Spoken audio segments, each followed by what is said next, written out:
Bench Opinions. Three idiots with amateur analysis.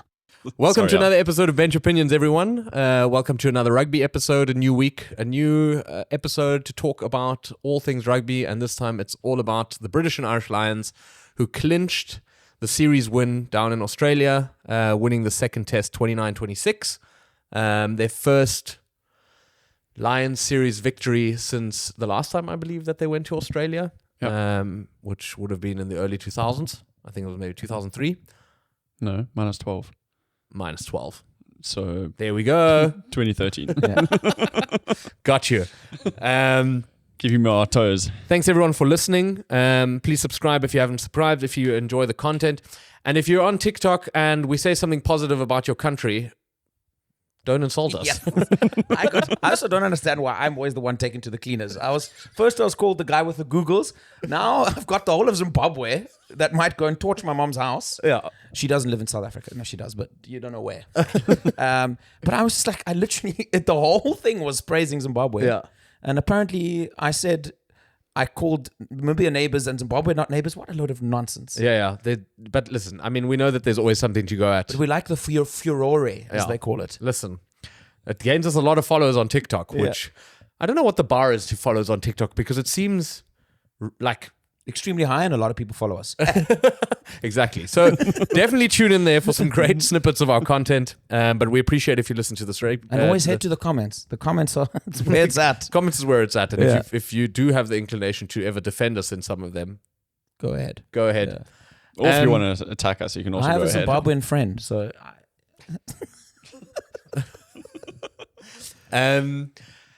Lions beat Australia. There's obviously, I think, there's two major talking points about the game, and then there's one that we're going to touch on anyway, because it's something that has irked all three of us. But maybe, Klaus, just run us through the game. Obviously, Australia putting up more of a fight this time. So just like last week was a game of two halves, this was a game of two halves again. But in this case, both teams scored a ton of tries in the first half. And the second half, there are not so many tries, but England managing to just sort of... You mean the Lions? Sorry, England, Ireland, Scotland and Wales together combined managed to then get enough of a points difference to then clinch the title at the end, and made it a 2-0 series win already. So the last match is unfortunately going to be for nothing. Rubber. Yeah. But which is unfortunate, because I think that's what everybody was hoping for, that it actually goes to the final game, that it's important, it keeps the series alive, it keeps it very entertaining, which is now not going to be the case anymore. That being said, Dominic was very vocal about the Australians need to come out firing in the first half. They did exactly that. They definitely did. They got a whole series of tries quite quickly. And then in the last 10 to 15 minutes, the British and Irish Lions fought back quite valiantly and got within touching distance of the Lions. And then, as I said, in the second half, they just managed to get the necessary points to close it out. Yeah. And I think the Australians only got a penalty in the last half. So, yeah, not the best showing from them in the second half. But as you said, there's a lot of contentious points. I thought the refereeing in a whole was not particularly good. All right. Well, we'll get into that in a second, because I think, like you said, depending what you wanted to see, whether I think British and Irish Lions fans want to see a 3-0 victory. I think everyone else wanted to see a close series. Dom, what are your thoughts on the game? Well, it's almost like Joe Schmidt listened to our podcast, because there's two things we mentioned and we spoke about, and that was... Maybe he's one of the people coming at us on TikTok. Maybe he's Zimbabwean. I don't know. Because the two things that we spoke about was really the fast start that Australia would have wanted. And I think you look at that first game and they'll still be disappointed, because they proved themselves wrong or right, depending on which way you look at it, by the fast start now, that they could really get under the skin of the British and Irish Lions had they started better, maybe the first test match. And the second thing was the physicality that I particularly mentioned, where it seemed like Farrell tried to really set up the British and Irish Lions to just dominate them physically. And in the first half particularly, you really saw the Australians front up comparatively to the week before, which might have been, at the end of the day, what kind of bit them, because they just for the last 20 minutes, they seemed just out on their feet, and you slowly started to see the British and Irish Lions show that the physical dominance that you saw the week before. And I think they just literally just didn't have anything left in the tank. I think it's quite a cliche thing to say, a team doesn't have anything left in the tank, but I think you really, really had the feeling that it was the case. That they just there's a finite amount of fronting up that they could do to the side, particularly given their depth and everything, and they just didn't have anything left. Yeah. Let's not Beat around the bush. beat around the bush here. There's two major talking points. From I would say from a neutral perspective, but also strongly from an Australian perspective or a rest of the world perspective. The first one is Dan Sheen's try, which one could have adjudged as going over the top to score his try. Wasn't done so. Klaus? So, for the podcast, I looked into the law book and sort of had a look at what it says. And it says you're not allowed to dive, right? Yeah. It's law 9.11. Yeah. And then, as the ref said, you are allowed to dive if you're diving into the try zone, right? Yeah.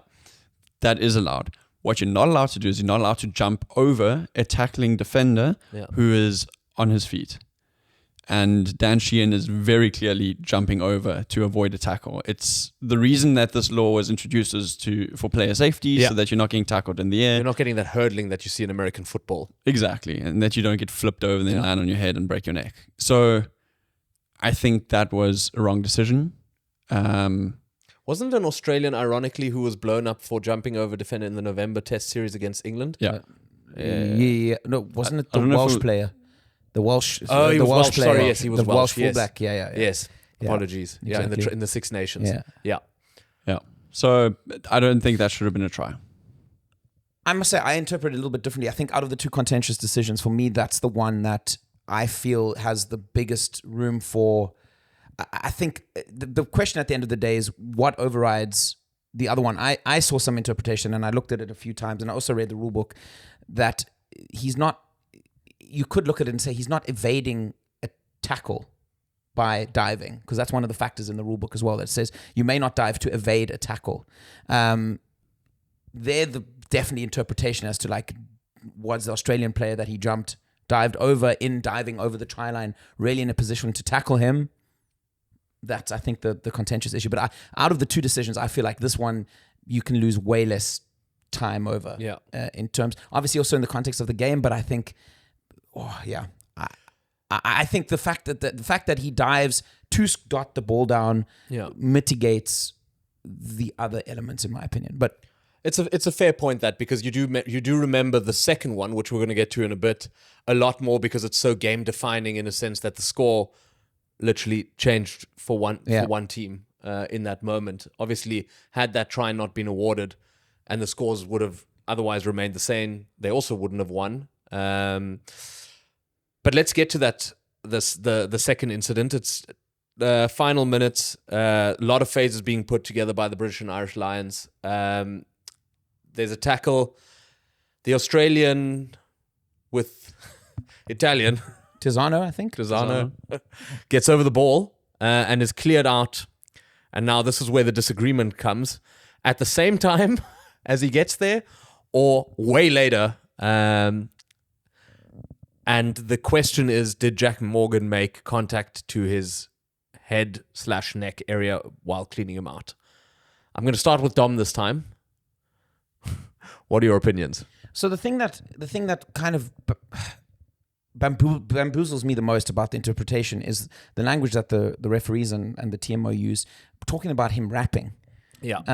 If you look back at it, I don't think there's a large attempt to rap, and I also don't understand the context of rapping in a clear out. It doesn't really make sense to me. Yeah. That's just the one thing that throws me off. I think if you're looking at Jack Morgan's body position, and you look at the point at which he makes contact, and also, very importantly, in my opinion, where the movement of his body after he makes contact, it looks like a shoulder charge. Yeah. To a large degree as well. So for me, that's another factor that you have to factor in. I just don't understand in this modern context of rugby and world rugby being so strict on head contact and shoulder contact, how that's not given. Yeah. Because there's such a focus on any contact to the head. And it was very intentional. And I felt that Tizano had every right to be there, and I don't think that clear out is legal, in my opinion. And I mean, if wrapping was an issue, as soon as the head gets involved, it's no longer an issue, because even if you hit someone in the head and you wrap them afterwards. Yeah, you can wrap someone in a tackle around the neck, and it's a high tackle. Yeah. So it's obviously not a tackle, so it'll never be a high tackle, but you know Yeah. what I mean. I don't understand the context of the wrapping. Klaus. So the issue is like, yes, head contact. I would also say neck contact was maybe not head contact, but neck contact, and that still counts as a high degree of danger. The issue is when you mitigate it, because his head is quite low to the ground, and Jack Morgan is coming in very low. Yeah. If a guy has got his head on the ground but he's still on his feet, how else are you going to get him off the ball, right? Yeah. So I think that's where the problem comes in. Yeah. On top of that, then the issue that the referees were talking about was obviously the timing of it. You know, that they were coming in at the same time, and so there wasn't a clear and obvious that he's in there first and Jack Morgan's then Later, sort of coming in late. Like he was dipping in as Jack Morgan's coming in. So like from the timing perspective, I do see it as a rugby incident. Okay. Personally. So for me, if a ref was going to adjudicate that, I don't think it would ever be a red card, potentially a penalty. Yeah. Because of head contact and whatnot. And that obviously being the number one priority for World Rugby to mitigate that. But from a height perspective, I don't see how you can get any lower. So then you've got to argue, well, then you've got to ask yourself the questions like, well, do we just have dudes like bending over like yoga style, and then you just can't touch them, because how else are you going to tackle them? This is, I think, something that James, I mean, a lot of pundits have obviously dissected this because it's so decisive. And it's seemingly the Australian press has called the referee a disgrace. The British have focused more on Tizano and his antics, as they call it. James Haskell has come out and said Tizano should have been red carded because it's a dive. Okay. Listen, I think, yeah, fucking idiot. And I think also, honestly, there is impact. I agree with the interpretation that I do think he doesn't do himself a lot of favors by the way in which he does milk it after the point of contact. That being said, maybe it really fucking hurt, and it looks like it probably could hurt.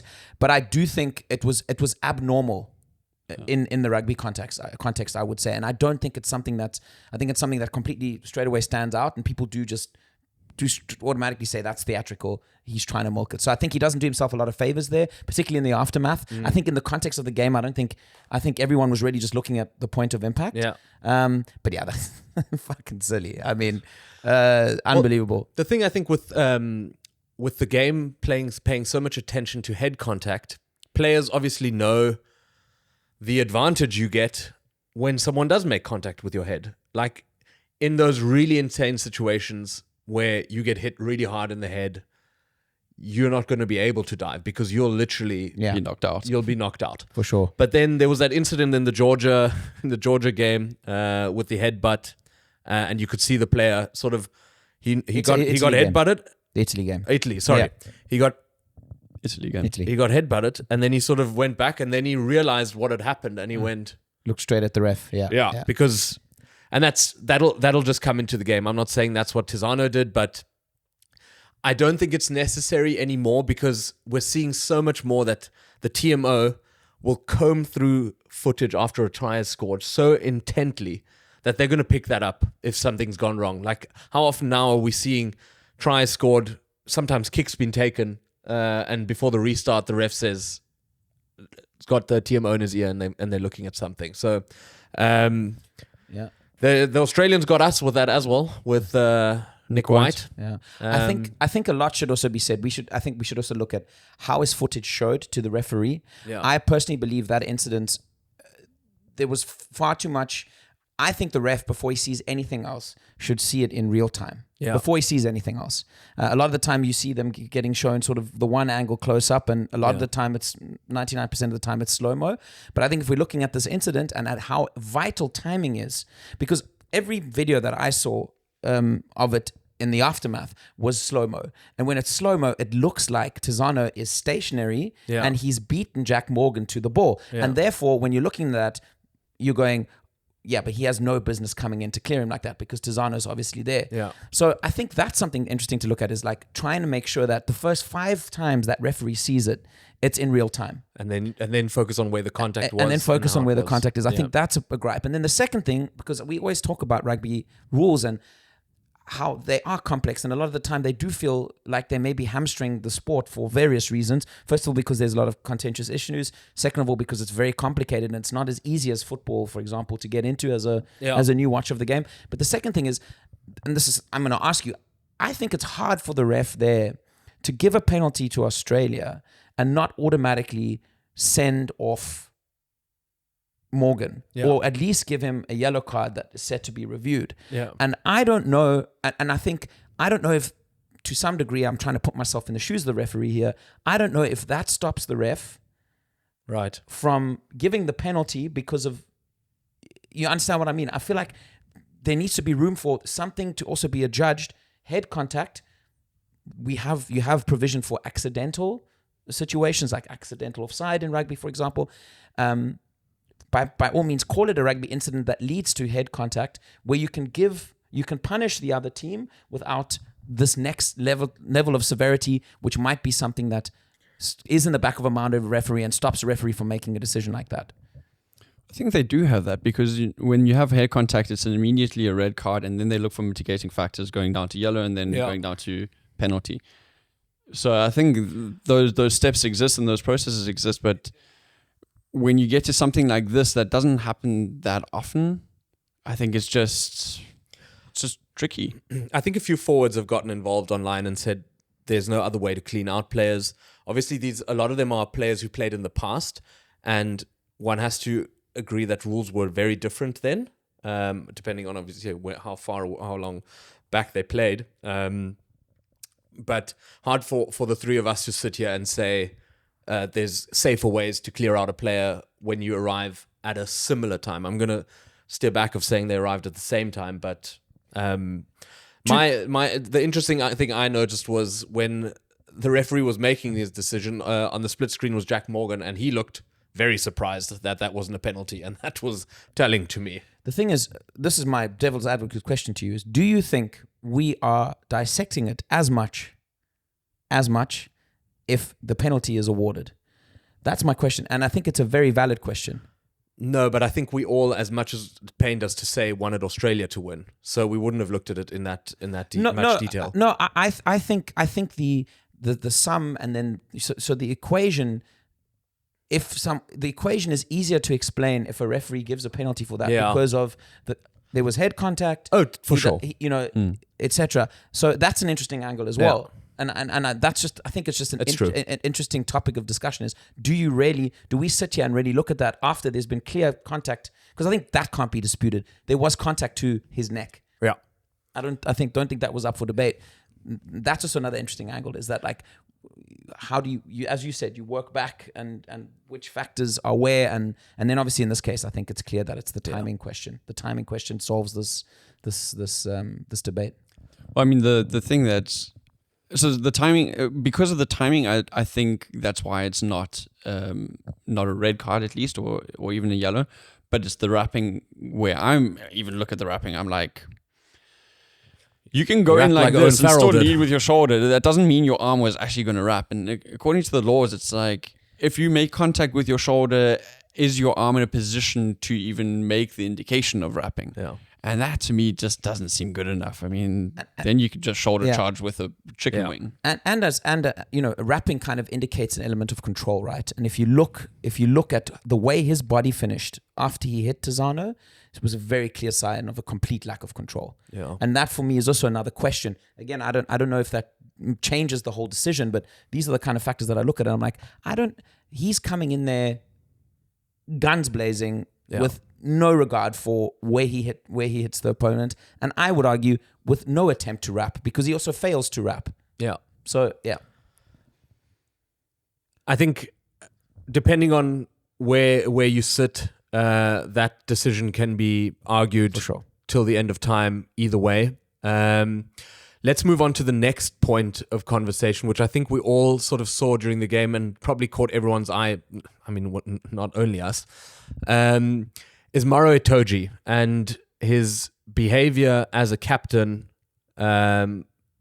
towards the referee and towards his counterpart from Australia.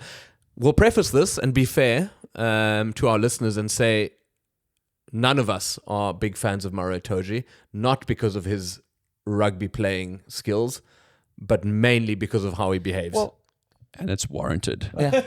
He is a whiny little git. Well, I'm gonna. Might be a nice guy, but on the field, my word. Well, I'm gonna preface it as well and say the reason I actually think it's ridiculous and I think it's unbelievable to me how he can behave like that is because of the game of rugby he played. He was man of the match. He had an incredible game of rugby, right? You have no reason. You've done your bit, you know, and it just taints everything. I think the worst part of it was him trying to stop the Australian Wilson, captain Wilson from speaking to the referee. Yeah. Well dealt with by the referee. The referee told him to piss off essentially. Yeah. But he literally went in between the referee and Wilson, and it was like, told Wilson to go away. Go. Like, dude, who the hell do you think you are? Yeah. The thing is, we've seen other referees treat other captains with a lot less respect and a lot less time, and it was completely unwarranted. And it's sort of, I don't know, it obviously comes across as South Africans whining again, but sometimes some people just get a lot longer leash to behave badly. And I think it confirms, at least to the three people sitting here, why we don't like him. Yeah, true.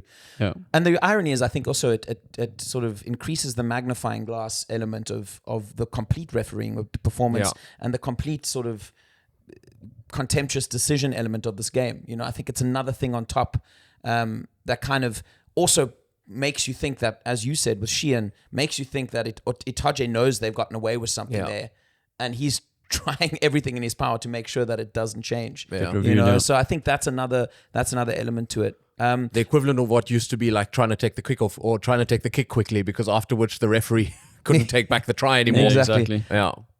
But I want to segue into one thing, and I think we have to talk about it generally, and because we focused on the British and Irish Lions a lot here, is hats off to the Australians, because they have managed, I would argue in both games, but particularly obviously this game, to really rattle the British and Irish Lions.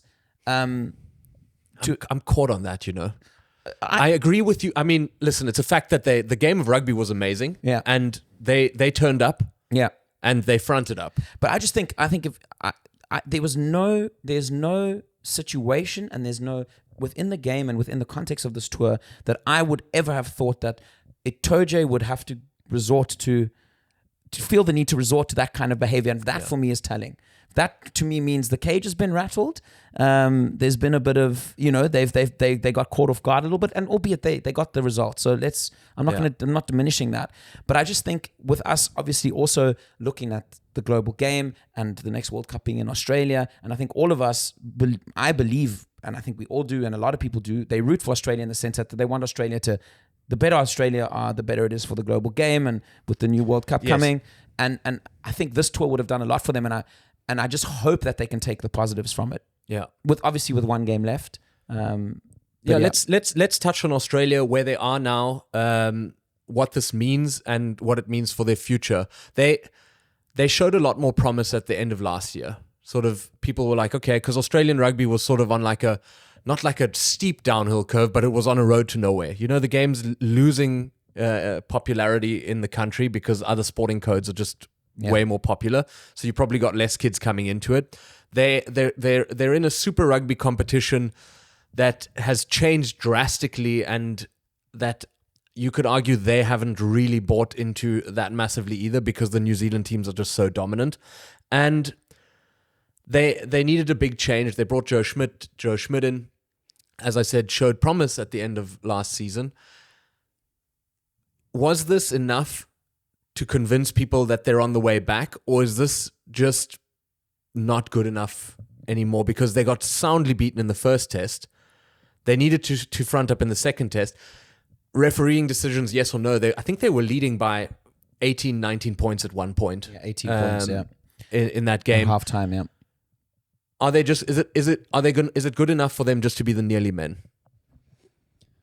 I think you need to also look at the fact that they haven't played any rugby since December, right? Yeah. So they played that one game against Fiji, yeah. and then that's all they had before they entered this test series. Yeah. So they're a team that's still trying to click again after a long break. Whereas the British and Irish Lions, you can argue that they're a ragtag bunch of guys that's been assembled there, but they've had like 5-6 games, you know, including the Argentina game and then all of the other games that they've had. And a few of those players will know each other from club rugby, from the Heineken incredible Cup. team. I Yeah. mean, that collection And of it's the players is just superstars, yeah. unbelievable. Exactly. It's So the dream team. you need to like look at that aspect of it as well. And I mean, between the first game and the second game was already day and night. Yeah. Right? They weren't able to close it out. That could also have to do with their bench not being able to fire as hard as their starting guys. Like, you know, having a guy like Bob Valentini go off. Yeah. You know, that there's not a... It's They not lack like a bomb squad. physicality There's afterwards, no yeah. guy who's coming on who's going to bring that same power. But Yeah. if you look at, I don't know, The Lions. Stewart going off, Yeah. and, not Stewart going off, one of the props going off, and then Genge coming on. Yeah. Like, Yeah. there's just like for like. You're you know? not losing quality there. And so with that, with both the cohesion from not playing as much rugby together, and then also the firing power, you got to take this with a pinch of salt. I think they are playing a lot better than they were last year, at the beginning of last year. It's going to be interesting to see what happens in the Rugby Championship now. Yeah. The hope is obviously that they perform a little bit better. It's going to be a struggle for them because they're playing 2 games in South Africa. So they'll have to see what their games are like when they play at home and in New Zealand. But I think that for me is the interesting point, because they were giving zero chance against the British and Irish Lions Yeah. off the back of this result and how they completely ran out of steam in the. Well, I mean, I gave them a shot, but the last 20 minutes. Well, I thought they were going to win the first one.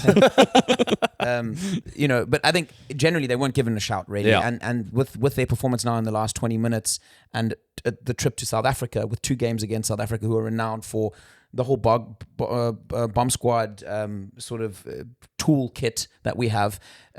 Already whisperings, and I'll say it from very, I would say, blind South African supporters, already giving them no chance either. How long until there's only so many times they can be given no chance, put up a good fight and lose before they start believing it, Yeah. and the Australian public start believing it, that they can't compete and have no chance, so to speak. And I think that'll be the dagger in the heart, because right now you've got, I mean, So then you Australians lose are very support. proud, and you still think, you know, I mean, there was 90,000 people there on. yeah. I mean, on, they broke the attendance record previously. But nearlies are not going to do it, as you said. Yeah. And I think that's the concern. If they go to South Africa and they get whacked twice, you go back licking your wounds, and like the diminishing interest is only going to be more diminished. Well, my hope with them is always, obviously, I always hope that South Africa managed to beat them. They've been a bogey team for us in the last, not so much in recent past, but like let's say in the last 5 years, we've actually stumbled against them quite a few times. And my hope has always been that they sort of reignite that local rivalry with New Zealand a little bit and compete for the Bledisloe Cup again on a regular basis, because in recent memory there's been some big blowouts there. They do come every now and again and get up for that game, but my hope is in a year that maybe New Zealand is also not at their absolute best, they're obviously miles ahead of Australia, that you sort of pick yourself up for those games, try and beat Argentina twice, who are also in a little bit of no man's land, and just save yourself through that, and then see if you can win a game against New Zealand. Because if you can win a game against New Zealand, no one's going to talk badly about you anymore. That's true. Because it's so unexpected, even if it's in Australia. Yeah. It's because you've gotten beaten by them so often that if you beat them again, it's almost like when the days when South Africa would win a test in New Zealand. It's like, oh my God. They won the World Cup. Yeah. I think Australia will put up a little bit of a fight. I think they could have a good chance against Argentina, and I don't think they're going to completely go away against us or against New Zealand. And then it's going to be interesting to see what happens in the end of year tour. That's obviously going to be telling. But the thing is, this team is so young, and what the previous coaching staff did in terms of getting rid of all the veteran guys and just bringing out this new, all the new players. Joe Schmidt's had very little to work with, and he's still building these young guys, trying to build experience. He's bringing guys in like James O'Connor, and he's bringing guys in like Swahili. Wasn't he a league player? He was a league player, yeah. So they're trying to bring in guys who are like superstars in their own right, but they still need to sort of form around rugby union and see what you can do with them. And like even Valentini was a slipper. What's the other guy's name? Are they bringing? Did Bernard Foley? He didn't come back. No, he didn't come back.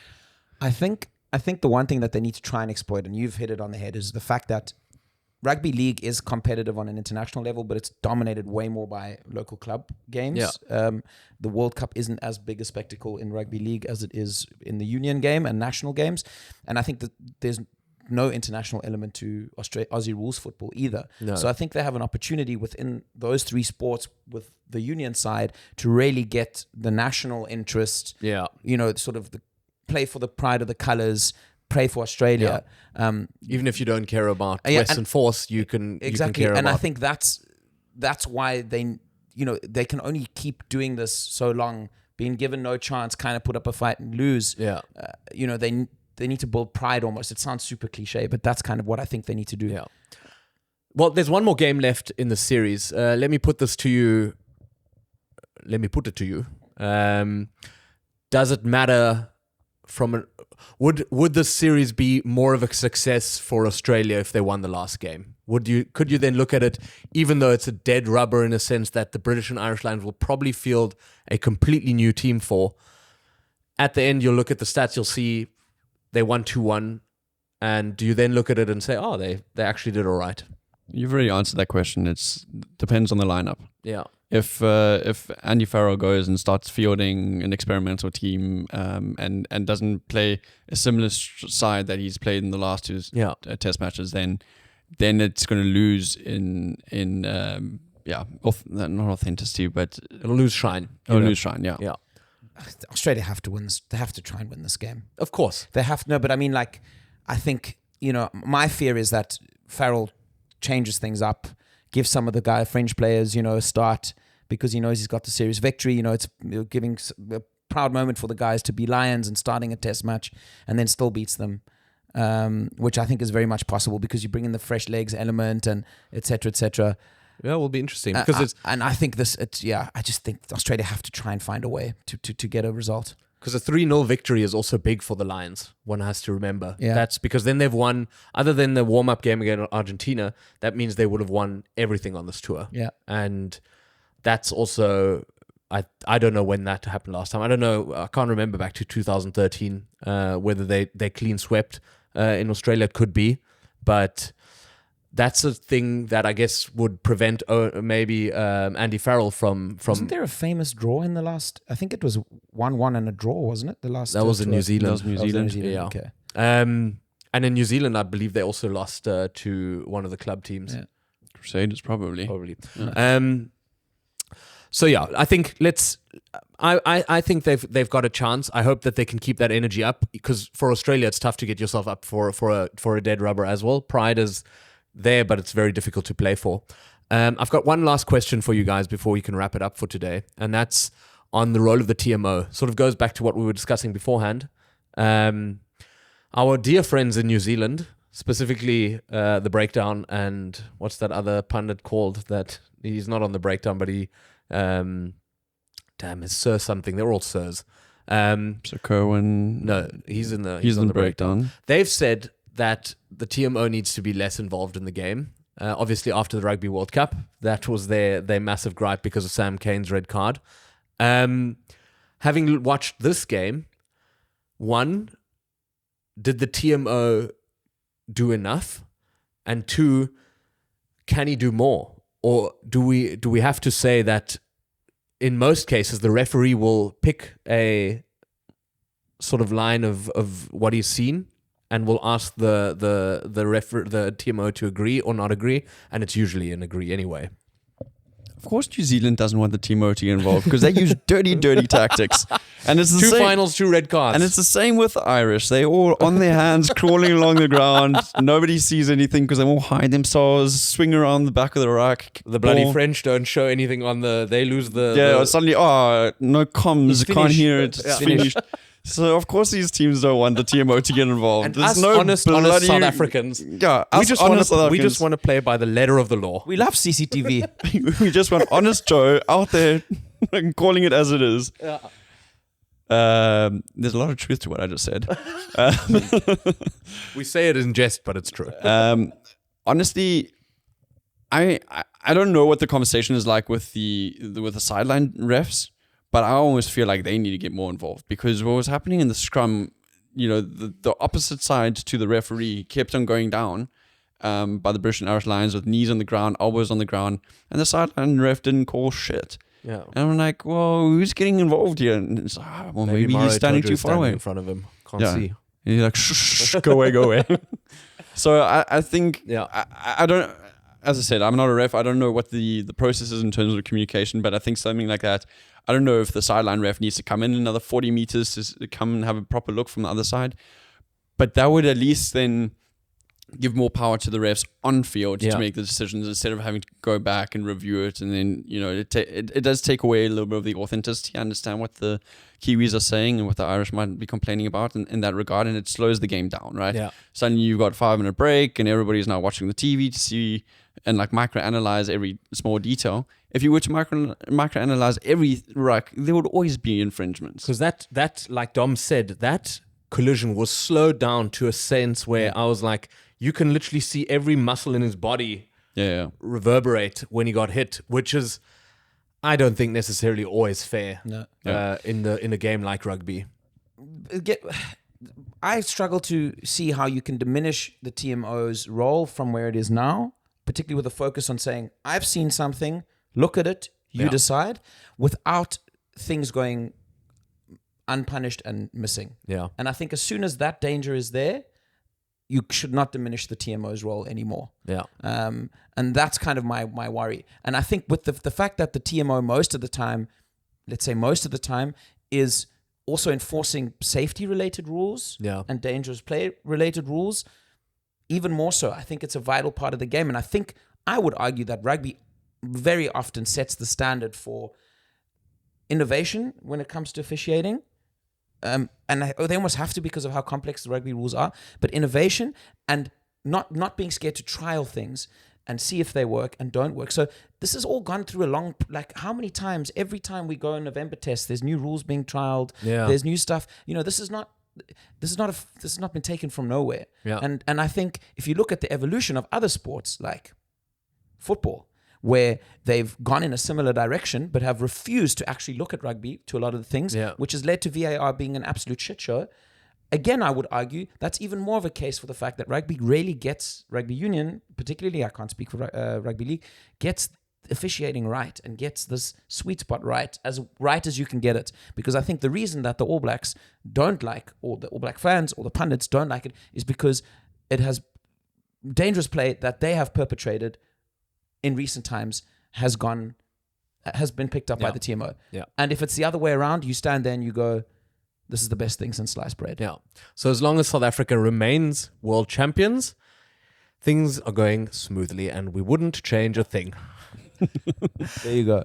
That's, I think, a good point to end it on, unless any of you, we've got one more. There is just one tiny little thing. Currie Cup kicked off, which is one of the Yes. oldest rugby competitions. I think the I oldest rugby believe the competition oldest. in the world. Yeah. And a special small little shout out to Boland for beating the Cheetahs. Yeah. Boland are back in the first division for the first time. If you're into rugby and you like to see very cool things, go watch the final whistle of that. The guys were in tears. Yeah. Incredible That's Franz stuff. Stein's team, who he wants to take back to Super Rugby. Yeah. So, Boerland. yeah. Also, the Lions wiped the floor with the Sharks, which is quite interesting because the Sharks obviously won the last Johannesburg year. Lions And the for our Johannesburg- international fans. So they still called the Xerox Lions? I don't know what they- I Xerox don't Golden Lions? No, I or don't know. Xerox I think we're just called them the Golden Lions. Warehouse yeah. Lions? I think we're just the Golden Lions. And the Bulls wiping the floor with Western Province. Right. Yeah, that was lovely. Good. Don't pay any attention to that. Yeah. Thanks for listening. We released a What a Week episode where we sort of chit-chat about general things, which you can listen in to see if it's your vibe. Other than that, thanks for tuning in, and we'll see you next week. Cheers.